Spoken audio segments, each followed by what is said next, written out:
Assalamualaikum warahmatullahi wabarakatuh. Berjumpa lagi dengan Pak Trisno. Hari ini kita akan belajar materi kelas 6, tema 3, subtema 3, pembelajaran 1, tokoh dan penemuan. Kita masih fokus pada subtema 3, ayo menjadi penemu. Bagaimana materinya? Mari kita bahas bersama-sama. Pada pembelajaran ini ada 3 muatan pelajaran, yaitu bahasa Indonesia, menggali isi teks penjelasan atau eksplanasi, IPS, memahami perubahan sosial budaya dalam rangka modernisasi bangsa Indonesia, IPA, memahami komponen-komponen listrik dan fungsinya dalam rangkaian listrik sederhana. Oke, kita bahas materinya satu persatu. Kata-kata baku dalam teks eksplanasi. Kosakata baku adalah kosakata yang penulisannya telah sesuai dengan pedoman umum ejaan bahasa Indonesia atau yang sering kita sebut dengan PUEB. Sebaliknya, kosakata non baku itu penulisannya tidak sesuai dengan PUEB. Kosakata baku wajib digunakan dalam tulisan atau percakapan pada acara formal. Misalkan kita menulis surat resmi, maka menggunakan kata baku. Tapi berbeda ketika kita berbicara dengan teman. Makanya ada istilah bahasa yang baik dan bahasa yang benar. Kalau baik itu sesuai situasi, kalau benar itu sesuai ejaan atau PUEB. Di sini ada teks tentang seorang tokoh yang sangat terkenal di Indonesia, yaitu B.J. Habibie. Beliau adalah penemu pesawat terbang. Beliau adalah orang yang disiplin, pekerja keras, sehingga bisa membuat inovasi yang cemerlang. Ini adalah contoh jenis teks eksplanasi. Kenapa? Karena di sini ada bagian pernyataan umum, ada deret menjelas. Nanti anak-anak juga bisa baca di buku siswa tema 3. Terus perjuangan keras di perantauan sampai akhirnya beliau ke Jerman. Ini juga masih masuk deret menjelas. Buah dari kerja kerasnya akhirnya bisa mengembangkan sebuah pesawat terbang. Beliau menjadi seorang direktur dan penasihat senior di Jerman. Terus akhirnya beliau kembali ke tanah air karena kecintaannya terhadap tanah air. Ya, ini termasuk teks eksplanasi, ada deret penjelas, dan yang terakhir itu adalah kesimpulan. Nah, dari bacaan tadi ada pertanyaan. Yang pertama, apakah topik masalah dari teks tersebut? Topiknya yaitu tentang disiplin dan kerja keras seorang B.J. Habibie sehingga mampu membuat inovasi yang cemerlang. Yang kedua, apakah teks tersebut jenis eksplanasi ilmiah? Ya, karena bagian-bagiannya jelas.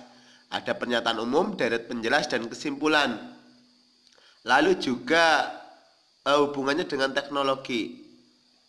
Terus yang ketiga, apakah pesan yang ingin disampaikan oleh penulis? Yaitu dengan disiplin dan kerja keras kita mampu membuat inovasi yang cemerlang. Berhubungan dengan kata baku dan tidak baku, ini masih kaitannya dengan pembelajaran kemarin, yaitu teks bacaan yang ada di buku tema 3 halaman 106, yaitu cerita pensil si kecil yang amat penting. Nanti anak-anak bisa mencari kosakata non baku, arti kata dan kosakata bakunya apa. Ini Pak Guru beri contoh satu. Dari teks itu ada kata bikin. Bikin artinya melakukan kegiatan membuat barang. Kosakata baku dari bikin adalah membuat. Ini adalah contoh. Nanti tugas anak-anak adalah mencari kata-kata lain yang tidak baku dan menuliskan kata bakunya. Ini adalah teksnya. Ya. Anak-anak fokus saja pada kata yang bercetak miring. Ini ada di buku tema 3 halaman 106.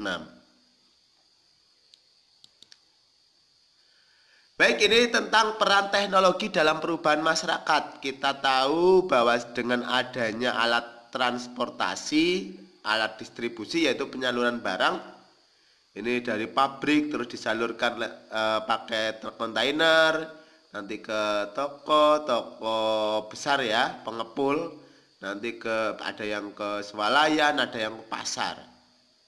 Ini penyaluran barang-barang ekonomi.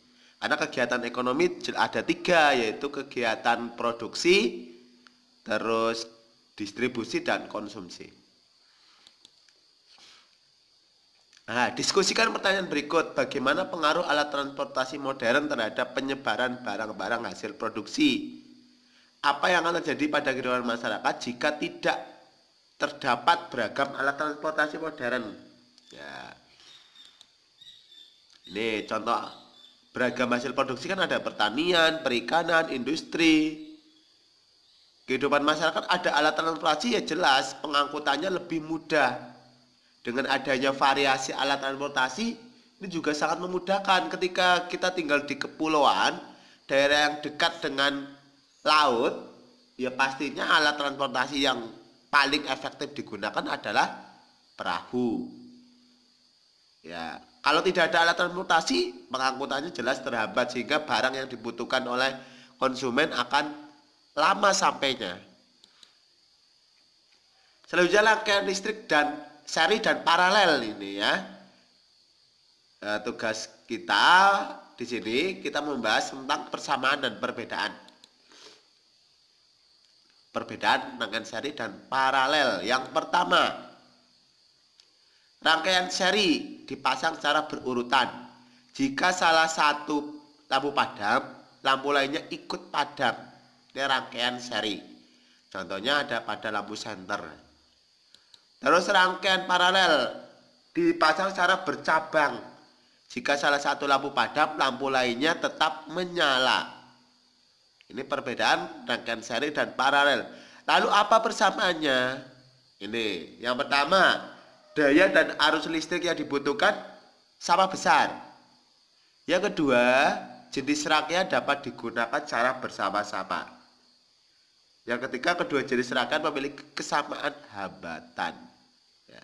Ini materi ini Guru ambil dari buku siswa kelas 6 tema 3 kurikulum 2013 dan Bupena Erlangga 6A. Demikian untuk penjelasan pada kali ini. Jangan lupa yang belum klik tombol subscribe, segera klik tombol subscribe, like dan share ke teman-teman untuk bisa memberikan manfaat bagi orang lain. Sampai berjumpa lagi. Wassalamualaikum warahmatullahi wabarakatuh.